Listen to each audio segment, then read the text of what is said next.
Ladies and gentlemen, hit subscribe to this channel right now to my super chat. Thank you. The Supreme Court of the United States of America will rule that Biden's pardons, they've essentially already ruled that Biden's pardons essentially are unconstitutional, null and void.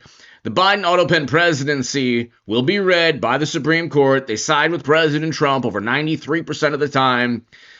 Federal courts they go against Trump over 80% of the time, and they're constantly overturned by the Supreme Court. You have to ask the question, why are Democrats, why are federal judges, why are media always on the wrong side of history? They're constantly on the unconstitutional. They're pushing unconstitutional ideals or decisions that are routinely overturned by the Supreme Court. That's a fact. Even the Brennan Center stated that 93% of the Supreme Court rulings have gone for Trump. You can look at the Biden Autopen presidency from the House Oversight Committee, decline delusion and deception in the White House. Hit subscribe to this channel right now. Do a word search for the word authorized. You will get to the end summary, and there's no documentation, there's no evidence that Biden authorized any pardon. According to the House Oversight Committee, there is no evidence at all that the President of the United States of America, the Commander-in-Chief, Joe Biden, for 4 years before he was, after he was kicked out by George Clooney and Democrats and media, they didn't even want him to run against Trump because of cognitive issues. There's no evidence he authorized any of the pardons except Hunter's. Check this out, ladies and gentlemen. That means the Select Committee, the people who potentially destroyed government records, could be indicted and charged and face prison time for serious felonies. Hit subscribe. Welcome back. According to President Trump, Joe Biden's Autopen orders are terminated. The president announcing, quote, "I am hereby canceling all executive orders and anything else that was not directly signed by crooked Joe Biden because the people who operated the Autopen did so illegally. Joe Biden was not involved in the Autopen process, and if he says he was, he will be brought up on charges of perjury." And as always, thank you for your attention to this. If they ask Biden, he said he verbally gave the authorization. There's nobody that testified, and there are 3 people that testified pleading the 5th, but there's nobody that testified among his staff that stated that they were given the verbal command to pardon anyone. And so nobody knows who the Autopen people are. Nobody is on record as stating, according to the Autopen report from the House Oversight, nobody is on record as stating that Biden told them to pardon the Select Committee. So the pardons are unconstitutional. Number one, he likely didn't know what he was doing. The poor man was facing serious cognitive issues. God bless him. He committed crimes, but God bless him. I'm not like a rabid, apoplectic, hysterical, morally superior liberal Democrat frothing at the mouth at, a political, at the other side. He's an American president. I respect Joe Biden, even though, there's likely bribery and graft on that laptop, and the Autopen pardons are obviously null and void. The president of the United States has to issue the pardon, not like 10 people that he spoke to, kind of, sort of. And, then they told the Autopen person to, use the Autopen to sign. That doesn't work that way. But anyway, let's continue. Matter. So how does this work legally? Let's ask constitutional law attorney and former federal prosecutor, Andrew Cherkasky. Good morning, Andrew. Good morning, Emily. Yes, President Trump has absolute authority to cancel prior executive orders, whether it was done with or without a Autopen. So his decision and the announcement that he made actually is, to some degree, is surprising. He could have on day one undone any executive order that was done by President Biden. The fact that it was or was not the Autopen is not even an issue that prevents President Trump from pulling back those executive orders. The more interesting question, I think, comes in when we start to look at the pardons that President Biden signed with an Autopen. Totally. So talk to us about that and the process that it would take to determine, is this a court decision, a court determination, whether essentially executive power was indeed delegated completely and fully? Ramon, thank you so very much for the support, the super chat, and also for the question. Yes, I will begin writing very soon. Again, I took a little, pretty good hiatus. I appreciate that question. Ramon Cepeda, thank you so very, very much. I appreciate that question greatly. And yes, we're looking at 2026. A number of articles, again, will be published, God willing. Thank you. Thank you, Ramon. Is there fraud involved? How does that play out?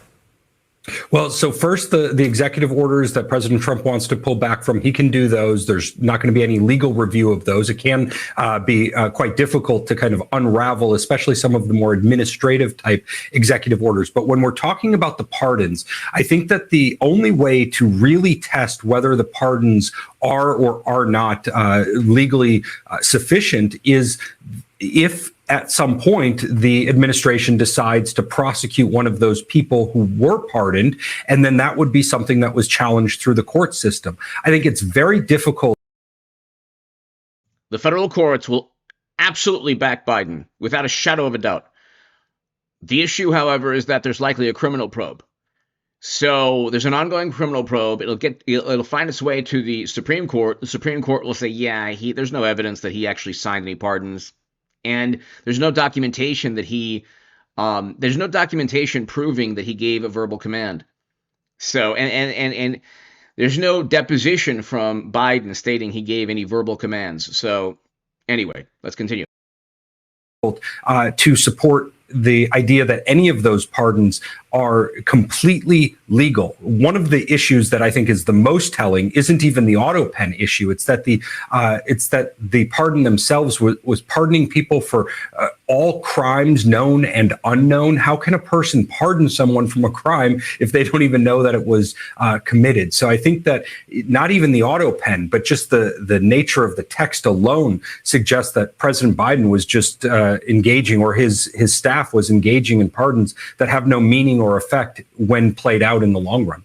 Right. And I think also a potential avenue would be to sort of restore those sentences that were commuted and see what happens after that. But I feel strongly that the courts would be on their side. That's just my opinion. You are the expert, though, Andrew. Thank you so much for joining us, as always. I'm Steve Doocy. So the pardons, if you read this, are unconstitutional. There's no evidence. Nobody knew who ran the Autopen, but the Biden Autopen presidency ranks among the greatest scandals in U.S. history as President Biden declined, his staff abused the Autopen, and lacks chain of command policy to effect executive actions that lack any documentation of whether they were in fact authorized. There was no documentation backing any of Biden's pardons, except Hunter's. Well, Hunter, he signed himself. That's why President Trump isn't going after that pardon. The only pardon that is constitutional is Hunter Biden's pardon. The other pardons are not. We'll talk about that more in a second. Welcome back. And now we move on to the second biggest scandal in U.S. history after Russia collusion. The massive Democrat cover-up of Joe Biden's mental capacity and the use of the Autopen to shape and make U.S. policy. That was Anthony Bernal, the chief of staff to former First Lady Jill Biden, refusing to answer any questions during a closed-door testimony before the House Oversight Committee, investigating former President Biden's mental health and his use of the Autopen during his term. On Friday, former Biden Deputy Chief of Staff Annie Tomasini became the third former White House aide to plead the fifth in the oversight probe, following Biden's personal physician, Kevin O'Connor, and Bernal invoking their constitutional right.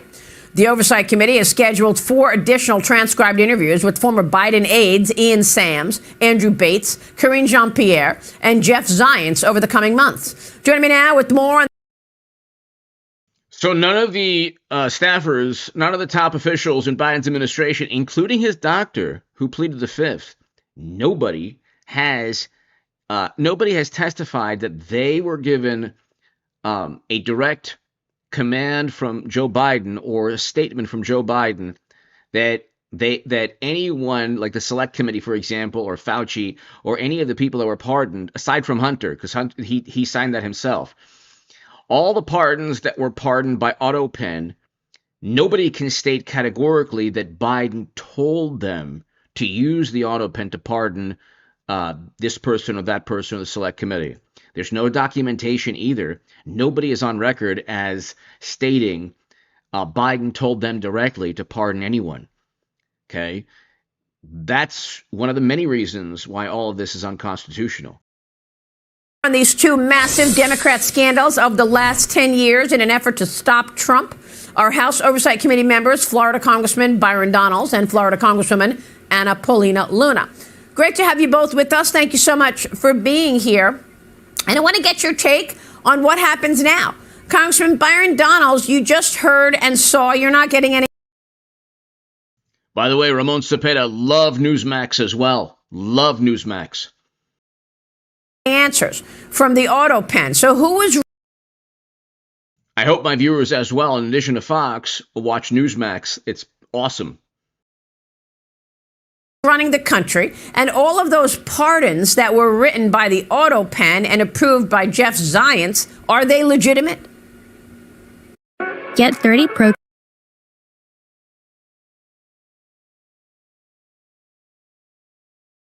Maria, good to be with you. Look, I think that those pardons are illegitimate. I believe the person that was actually in charge of it actually was probably Mr. Bernal, because he was Joe Biden's right hand.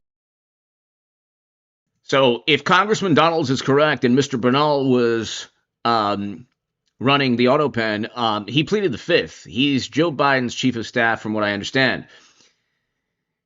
If he was, well, he pleaded the fifth. So you can't say that he committed. There's no evidence that Bernal or Dr. O'Connor or anyone committed any crimes. The problem, however, is that there's no documentation, there's no evidence that Biden himself authorized any pardon. The Constitution is clear that the president has the authority to issue pardons, even preemptive pardons, according to Supreme Court precedent. Problem, however, is that there's no precedent for a president who had cognitive issues so great that his own political party kicked him out of contention for re-election. There's no precedent. So there's no Supreme Court case that says, oh yeah, you could be an incumbent that your political party kicks out and because of cognitive and mental decline, and your pardons will be constitutional. Right now, nobody has testified, and everyone around Biden testified or pled the fifth. Nobody claimed that Biden told them directly to pardon anyone. Okay, this is very bizarre. And it's yet again an example of like, catch me if you can. Like the whole thing with Comey, James Comey, for example. Well, you can't prove he lied. Like, well, everybody knows he lied. Everybody knows he lied. He got off on a technicality. But there's a grand jury in Florida that's going to indict a whole bunch of people, including Madam Secretary, for under conspiracy statutes. But anyway, let's continue.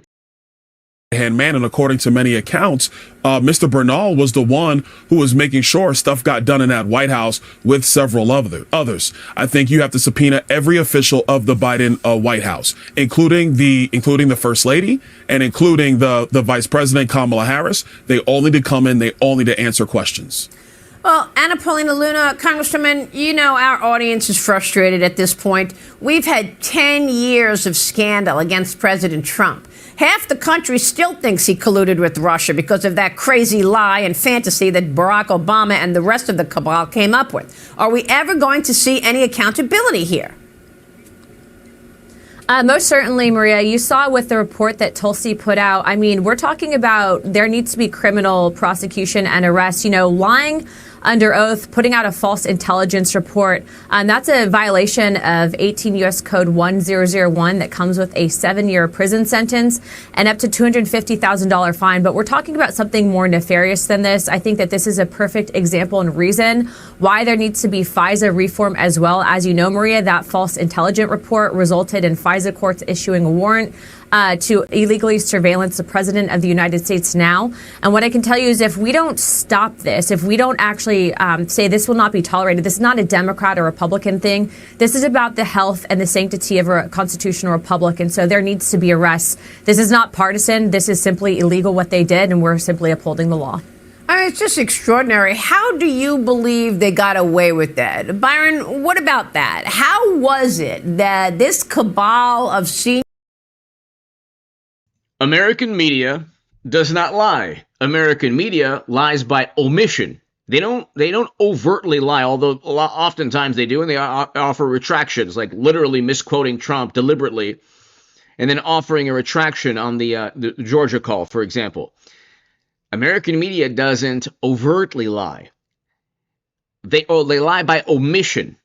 It'd be the equivalent of, a friend of yours said that I saw your husband at the movies with another woman. What? My husband was at the movies with another woman? And the reality is that he was at the movies with his mother, his 80-year-old mother. Another woman. So what media will do is they'll try to hide behind literal truth or a lie by omission, and they'll paint a picture. They'll paint a picture that is not reality. So with Trump and Russia, they say, senior officials, John Brennan, CIA, all these officials say that Trump was working with Russia. Of course, it was a lie. It was a categorical lie. But they could fall back on, it was a lie. It wasn't a lie by omission. We were told that it was the truth. But you had James Comey, you had people working in government who were literally feeding lies to major publications, New York Times, Washington Post, because they were sources.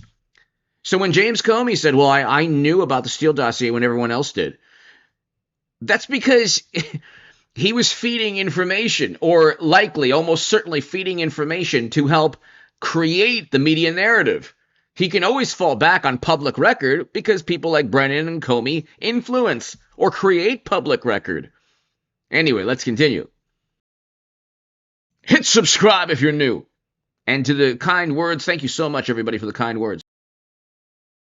Senior people in the Obama White House was able to convince so many people of this lie when they had no evidence whatsoever of it? Well, they got away with it because once they leaked these false narratives and false reports, you had big media organizations who just went lock, stock, and barrel, did not fact check, did not go and do the extra work, did not do any due diligence whatsoever. They just followed and towed the company line. And then you have the deep careers in the intelligence community who either they were afraid of being fired or having their clearances revoked, or B, were so concerned about a Donald Trump presidency that they felt it was okay to concoct false information into the American people, into the body politic. So Anna is completely correct. There need to be arrests on this matter. People need to go to jail on this because this is about the republic. This is not about one president. It is about the presidency and the continuation of our country. And we know that you all can't make arrests in Congress. So there's an ongoing criminal probe, almost certainly. And what's going to happen is the following. Nobody has testified, according to the Biden Autopen report. Nobody, according to this report, from what I've read, okay, you can read it yourself. And if anybody watches and is, morally superior, highly educated, wonderful liberal Democrats, that's not what the Autopen report says. This is to the best of my knowledge. The Autopen report states that nobody has, the people who have testified. I'm not talking about the people who pled the fifth, which you would do generally. I'm not accusing anyone who pleaded the fifth of any crimes, but you would do that generally in a criminal trial. But the people who did testify, according to this report by James Comer and the House Oversight Committee, the people who testified, top Biden officials who surrounded Biden at all times, did not know about any specific pardon. Okay? Nor did they document any specific pardon.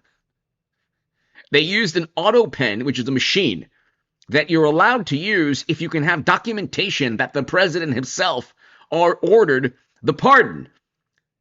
The Constitution states that the president can pardon, even preemptively pardon, but not through an Autopen without any documentation. And that's what took place. There's no evidence that Biden ordered any of those pardons because nobody will testify that Biden told them to pardon anyone. Even his chief of staff, Zeitz, according to that report,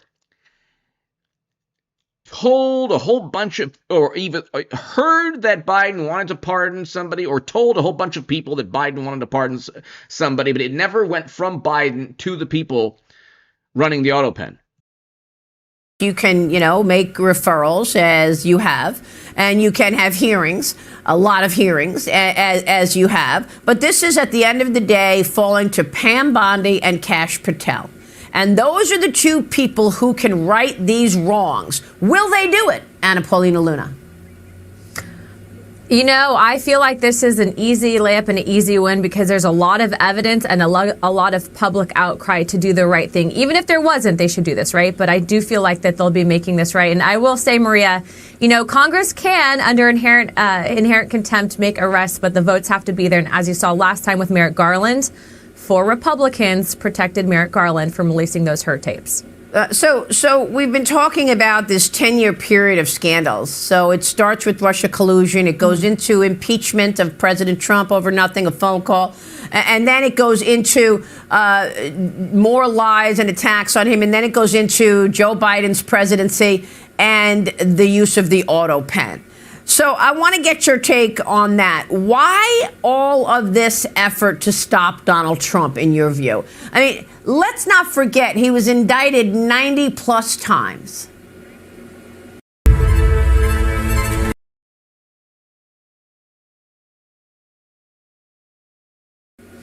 I think President Trump represents something. I'm sorry, my apologies. I should have said, no, we don't want to talk on top of each other. But go ahead, Anna. I was just going to say, I think that President Trump represents everything that the uniparty and the establishment is against. As you're seeing, Maria, this is not something that's just a political talking point. We have evidence that they did try to stop him in every way possible, not to mention there were not 1 but 2 assassination attempts on the president. So I think when you're looking at what the power structure is in this country, it's typically been, corporate interests controlling politicians, people that have never been business owners, business leaders in this country, and they've done politics for their entire professional career, which is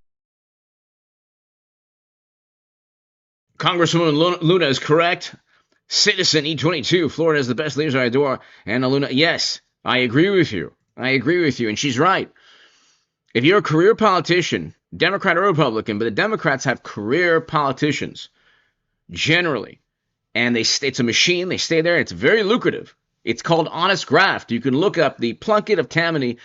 What is it? The Plunkett of Tammany Hall? An old book written by a party boss in New York. And they call it honest graft. They would buy up property in New York in the late 1800s, early 1900s, right before the city wanted to buy it up.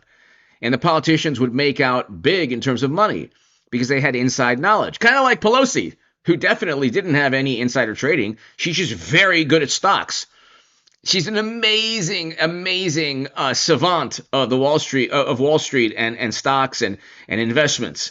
And so she has like several, like a 100,000% return or something insane, absurd like that. Something absurd like that. Let's continue.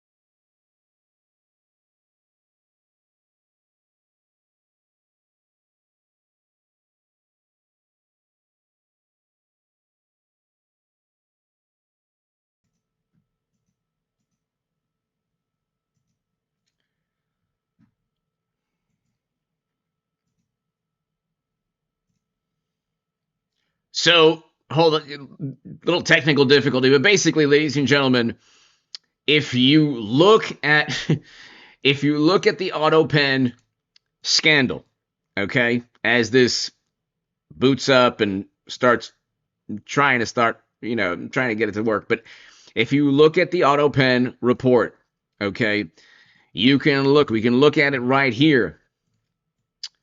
Instead of actual documentation, this is on page 6, instead of actual documentation, the decision to grant these pardons was allegedly communicated secondhand to a Zeitz aide, Rosa Poe, who then called Zeitz, who verbally authorized the use of the Autopen from home. Zeitz did not even know who actually used the Autopen to apply the signature after his aide, using his email account without his permission. Using his email account with his permission, communicated that the Autopen was authorized for the clemency actions. Zeitz did so without confirming with President Biden that he had in fact granted these pardons. After repeatedly telling American people he would not pardon his son Hunter, let alone 5 other members of the Biden family. Okay? So, nobody knows anything. That's the issue here. Nobody knows anything. I mean, you can look right here. The investigation revealed holes in the chain of custody of the president's decision binder, which contained decision memos to be signed or initialed by President Biden when approving or disapproving executive actions, as well as numerous instances in which the president's approval for an executive action or the chief of staff's approval of signature by Autopen was not memorialized.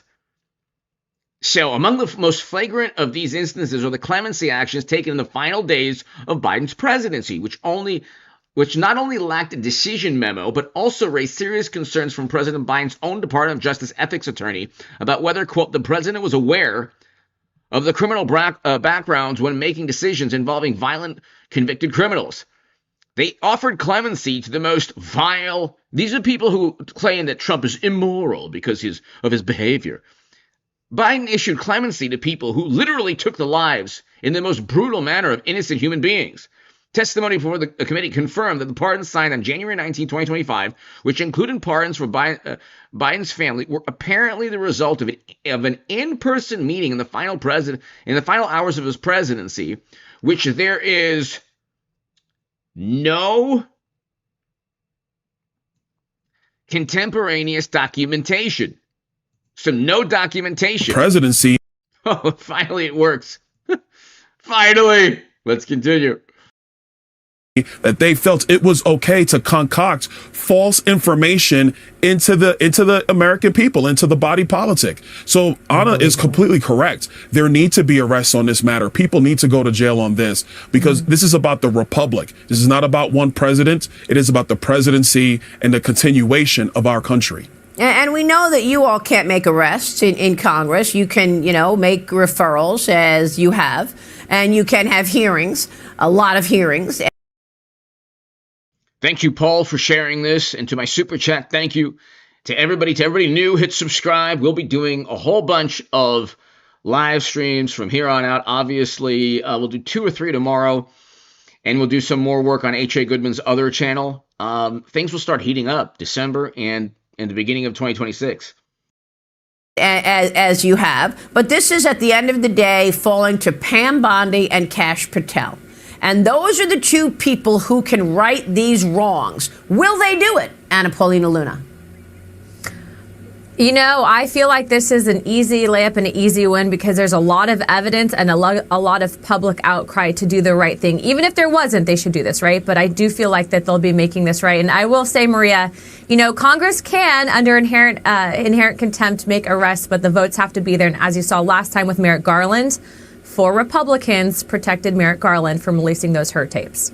So we've been talking about this 10-year period of scandals. So it starts with Russia collusion. It goes into impeachment of President Trump over nothing, a phone call.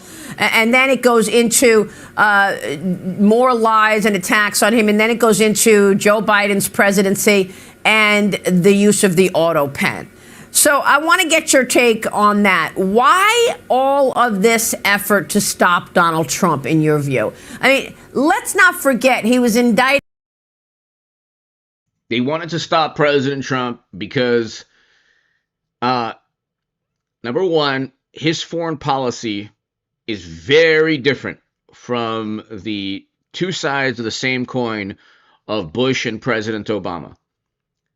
He has a less interventionist foreign policy, although, you know, the Republicans say, well, look what he's doing with Venezuela. It's like, that's, there is a question whether that's legal. That's true. There is a question.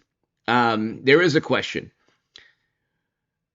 But the issue is he's not going to send Americans into never-ending counterinsurgency wars, guerrilla warfare, non-conventional warfare. He's not going to send Americans simply because a CIA memo tells him to do so. He can't stand media, which is a fantastic thing. It's actually a very wonderful trait of President Trump, because he knows that the media narrative will gravitate towards either political power, which unfortunately they're not gravitating really towards Trump. Generally, the media would always gravitate towards political power. Now they're propping up one political side.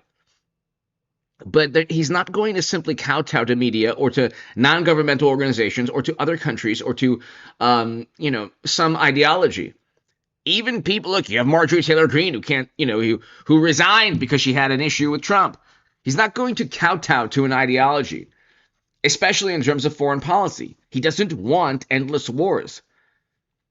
And that's, Russia invaded under Biden. I thought Democrats were supposed to be the big cold warriors that Putin was afraid of. But that's the main reason. He completely altered, thank God, he changed the course of U.S. foreign policy, the future of this country, from a country that gives up sovereignty on so many different levels and is willing to engage in endless warfare, to a country that enforces immigration laws, that focuses on tariffs to bring back manufacturing. The same Democrats who talk about SNAP, well, why do you think people need SNAP? Why do you think people need social safety nets? Because of outsourcing. Outsourcing causes poverty. But again, it's like a racket with wonderful, morally superior people like AOC and Bernie Sanders. It's a racket. Bernie Sanders, the billionaire class. He knows very well that outsourcing caused a lot or most, a great percentage or most of the poverty in the United States of America. Cities and towns that used to have factories and businesses that went to other countries lost jobs and became poor. And so Trump we had record low poverty with Trump before Democrats shut down their economies because of a serious issue where you didn't have to shut down state economies. But again, President Trump saved this country from endless, this very warped, twisted, failed liberal intelligentsia around the world. Anyway, let's continue. 90 plus times. With AI, you can create any character.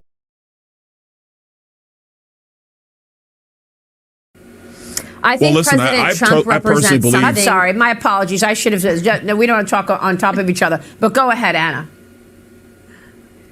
I was just going to say, I think that President Trump represents everything that the Uniparty and the establishment is against. As you're seeing, Maria, this is not something that's just a political talking point. We have evidence that they did try to stop him in every way possible, not to mention there were not one but two assassination attempts on the president. So I think when you're looking at what the power structure is in this country, it's typically been, corporate interests controlling politicians, people that have never been business owners, business leaders in this country, and they've done politics for their entire professional career, which is everything that our founding fathers stood against. And so both Byron and myself, through all of this, have been very happy to bat for the president and to defend him, because as you're seeing right now, this is the core definition of corruption. And I know the American people are frustrated. And what I will say is that the American people want arrests. There's the evidence out there. This is not partisan, and there needs to be a correcting of this wrongdoing, because what happened was absolutely wrong.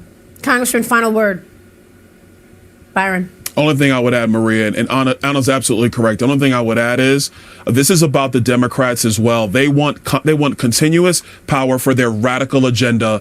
What they wanted all this entire time was a continuation of the groundwork they were trying to lay from Barack Obama. Look at the two top rising officials. Okay, Congressman Byron Donalds and Congresswoman Anna Paulina Luna. Could you imagine a debate between AOC and Congressman Donalds or Congresswoman Luna, or AOC, or anyone in the squad, or any of the far left congresswomen or congressmen? There would be no debate. They wouldn't debate. What Democrats have is a bunch of sound bites. They don't believe in Medicare for all single payer. They don't believe in a Green New Deal. They don't believe in banning fracking. These are all things that Bernie Sanders and the far left within the Democratic Party once believed. They don't believe in any of these things. They claim to believe. They don't have anything. Both of the Republican, Trump Republican Congress people, politicians that you see on the screen next to Maria Bartiromo, on each side of Maria Bartiromo, they believe in enforcing immigration laws. Does AOC want to erase existing deportation statutes? No. Does she want to defund ICE? No. Does anybody want to defund ICE on the left except villainize law enforcement officials after they spent 4 years championing law enforcement officials when that terrible day in January that should never have taken place? I mean, they go from keying Teslas to going after ICE to celebrating the murder of Charlie Kirk. They don't really stand for anything. They have overwhelming media support, which is now why they're supposed to take back the House, which is, they can have, I mean, if they have the House, what are they going to do? Obstruct? Impeach Trump 50 times? Well, how is that going to help them? They'll lose in 28. Rubio is coming. Rubio is coming up. I didn't think Marco Rubio had a chance, but he has a chance against J.D. Vance. I think J.D. Vance still will win, and he'll win the presidency.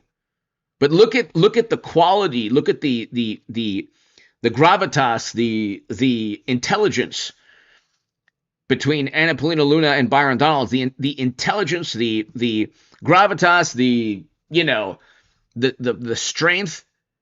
Democrats have no equivalent other than media support for really failed politicians. Hey, let's continue. Donald Trump was the stopgap to that, and they were furious, and they did not respect the will of the voters. And all they want to do is bring the radical ideology, whether it's gender right ideology in schools, the crazy energy policies they've brought to the United States, the crazy environmental policies, which are slowing our country down, and terrible economic policies, which will empower Washington and not the American people. I agree with Congressman Donalds and Congresswoman Paulina Luna. This special edition of Hannity.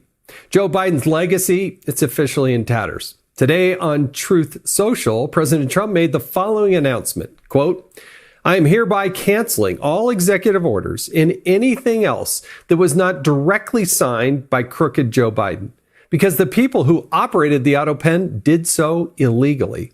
Here now with exclusive reaction is the chairman of the House Oversight Committee, James Comer.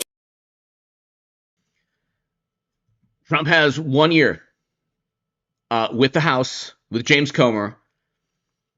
He has the grand jury in Florida. He has likely an FBI probe with the pardons. Almost certainly, the Supreme Court will essentially rule. The pardons are null and void because there's no evidence that there's no evidence, according to the report, that Biden even made the pardons himself. There's no evidence. Nobody has ever stated he did, according to that report. But Trump has until next November, 1 year. And I love President Trump, but it's up to him. If it's not, he's part of world history, Trump. He's part of world history, American history. I mean, obviously American history, but also world history. He's a president, two-term president that survived 2 attempts on his life. A firefighter lost his life. in Butler, Pennsylvania. Where's the investigative journalism in the Washington Post or the New York Times, by the way? At the Atlantic. Does any journalist at the Atlantic care that a firefighter lost his life protecting his family in Butler, Pennsylvania? I mean, does anybody at the Atlantic or Washington Post or New York Times care about what happened in Butler, Pennsylvania? God forbid, God forbid, God forbid, the tables were turned. Oh my God, every Trump supporter on the planet would be impugned. Oh my God, it would be a testament to how evil Trump is. But silence, radio silence among all the morally superior. And so Trump has a lot more things than he's important things that are like not just consequential, like part of the trajectory of this country. Tariffs, leverage on the world stage, making sure that manufacturing is brought back to the U.S., stopping endless wars, stopping the flow of illegal narcotics into the U.S., enforcing immigration laws that Democrats don't want to enforce. And we can go on forever. The important thing, though, is that what's the incentive for Democrats not to use a Steele dossier again, create a Steele dossier and indict everybody on the other side? Indict, J.D. Vance under, the Vance dossier. The incentive would be if people committed crimes that they're convicted or charged with those crimes for setting up and framing Trump. So he has a year. That's my point. He has a year. And had President Trump or had Kash Patel or Pam Bondi or John Radcliffe, had all of these people done more to ensure that people who committed crimes faced legal repercussions for those crimes, it's likely that you'd still have Charlie Kirk alive. Now, to be algorithmically friendly, there's no way to really explain that. That's kind of a hyperbolic statement. I mean, what on earth could Kash Patel have done to ensure, or President Trump? But had President Trump told the world, hey, he's his first 3, 4, 5 months in office, he could have told the world what really happened in Butler, Pennsylvania. Maybe he doesn't know, but he should have found out. That should have been one of his most important. He should have found out, or he should have made Russiagate, all the things that have taken place against him, his part of his top priorities, which maybe he is. And you know what? Rome wasn't built in a day, and all the same people and all the same departments and government officials who set him up and framed him and, put his life at risk are still, trying to obfuscate and, make it difficult for him to find the truth. But anyway, don't mind me. Don't mind me. I'm just, thinking out loud. Chairman, thanks so much for joining us. The committee issued a fabulous report. You did the homework, you did the interviews, you came up with the conclusions. And now to see the president take action, was this anticipated? I didn't know Friday after Thanksgiving he was going to do this, but certainly glad to see it. Well, we didn't know when he was going to do it, but we sure hoped he was going to do it. I mean, the evidence is clear. I think you deserve a lot of credit, Jason. Your oversight project were the first to discover the Autopen was used that many times on that many legal documents. Then our committee began our investigative work. I want to brag on our oversight committee members and our staff for doing the depositions. We worked through the August recess and through the first half. I'm not sure what I was looking at right now, but there's a picture of every president, and then there's Biden's picture. There's the Autopen.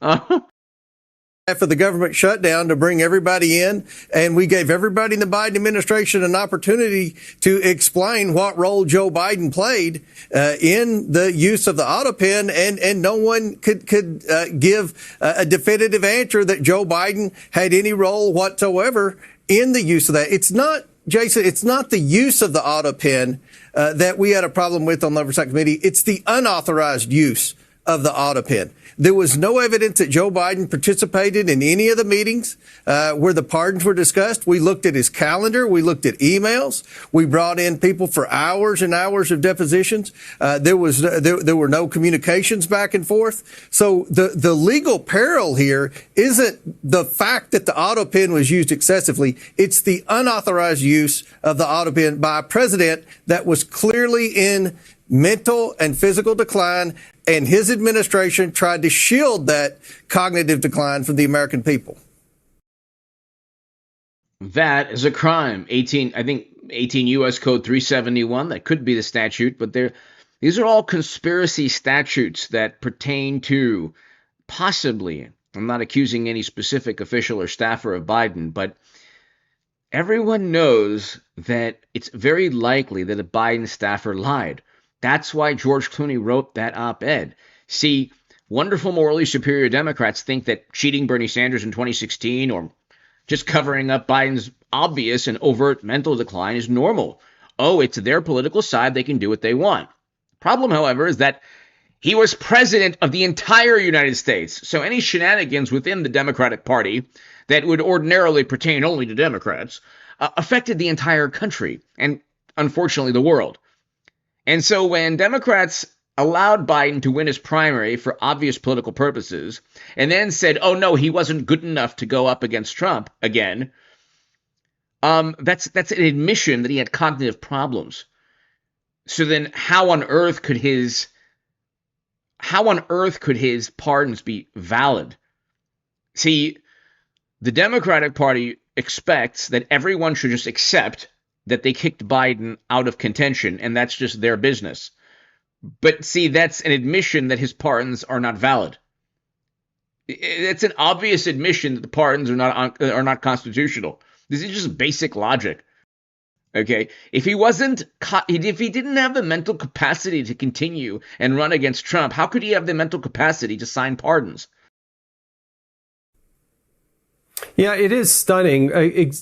Set aside the signatures on public laws. If you look at the universe, 88% of the time during 4-year period, evidently the president, it appears, used an Autopen. And you're right, it's those unauthorized, because publicly the president had said, President Biden.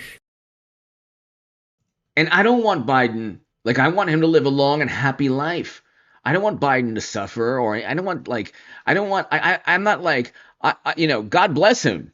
I want God to just bless Biden, and he's an American president. Yeah, he can use, bribery and graft with a laptop, but nothing compared to the Clinton Foundation. You know what? God bless Bill Clinton. God bless, President Obama. God bless Bush, even though he's the worst president of all time. This is obvious. If you look at foreign policy, look at, the stock market crash, but mainly foreign policy, started an era of endless wars. But God bless President Trump. But I'm not like a rabbit frothing at the mouth, this tribalism is very bad for the country. And it was created the same morally superior like Jimmy Kimmel and the Washington Post and New York Times, the ladies at The View. Nobody is going into any of those studios or publications with a Make America Great Again hat. There's not one supporter of President Trump. Not one supporter of President Trump that works for Jimmy Kimmel or Stephen Colbert or The Atlantic or any of these wonderful publications or MSNBC or CNN. Not one. And that doesn't make any sense when Trump is a two-term president who won the popular vote. That means there's a huge disconnect between what most Americans hear on a daily basis and what most Americans want. If President Trump wins the popular vote every battleground state and is a two-term president, yet every single day there's a scandal about Trump, what does that tell you about the political agenda of media?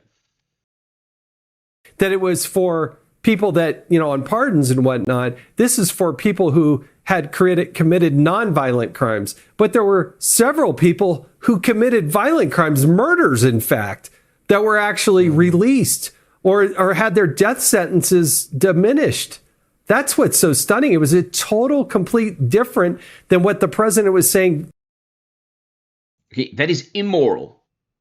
See, the viewpoint of morality among the morally superior liberals and let's say the average supporter of President Trump is very different.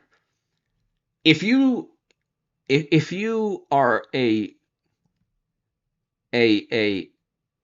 person who takes a life and takes an innocent life or innocent lives in the most brutal manner or any manner at all, and you're a murderer, and then Biden, let's say, and there's numerous examples. I mean, there's a judge that, from what I remember reading, there was a judge that was given money to sentence young people. I mean, you talk about the most diabolical. I mean, he had ultimate power, virtually, like, almost ultimate power, and he was taking money, and then of course that person got clemency, from what I understand. I could be wrong, but you have people who, and then you have the wonderful morally superior say, well, they're people too. There are people that made a mistake. They made a mistake. No, you took the life of an innocent human being in the most brutal manner. And it wasn't for self-defense. It was for, it was because it was diabolical. And you're going to have your sentence commuted? Where's the morality in that? How is that moral in any way? And by the way, the Democratic Party believes in capital punishment if it's a crime based on, if the intent is a certain intent. Anyway, we'll just going into the weeds here. Anyway, let's continue. Publicly, and it begs the question, did he truly authorize it? Right. We never found any evidence other than the very last person we brought in, Jeff Zients, who I'm sure he communicated with everyone else that we brought in. He knew the questions we were asking. No one could say, yes, Joe Biden told me to sign this document with my name. Yes, I participated in a meeting with Joe Biden where we discussed this executive order or we discussed this person's pardon. No one, his inner circle, we brought in all of his inner circle, some of whom pled the Fifth Amendment, wouldn't even answer the questions. But those who did, other than Jeff Zients, the very last person, no one could say it. Now, we didn't bring Jill Biden in. Many believe she was the one that was making a lot of decisions. It doesn't matter. What matters, Jason, is that Joe Biden wasn't a part of the process. And the Constitution is clear. No one has the authority to issue a pardon other than the President of the United States. The Vice President doesn't have that authority. The Chief of Staff does not have the authority. And the First Lady does not have the authority. So I applaud what President Trump did today. I think this will end up in court. And I think our investigative work, the report that the House Oversight Committee published, will serve as the basis of evidence that will help us win this in court and help President Trump to sustain this executive order. Chairman, you're exactly right. I thought the Oversight Committee under your leadership was absolutely fabulous, doing the right interviews. When you're bored, if you're bored, ladies and gentlemen, go ahead and read this. The Autopen presidency, you can just type in Autopen report, House Oversight, and you'll get the press release that you can click on Autopen presidency report, or you might also get just the report as well. It's awesome, and it highlights exactly why the Supreme Court will rule Biden's Autopen pardons unconstitutional. Of course, federal courts will rule them constitutional. That's just, of course, it will. It'll get the Supreme Court. And like I keep saying, I'm like, 90% correct on my Supreme Court predictions. Anyway, hit subscribe. God bless you all. See you tomorrow, everybody. Should have a live stream at 11 a.m. Eastern tomorrow early for me, 11 a.m. Eastern in the morning. Thanks, everybody. God bless you all. To my super chat, thank you.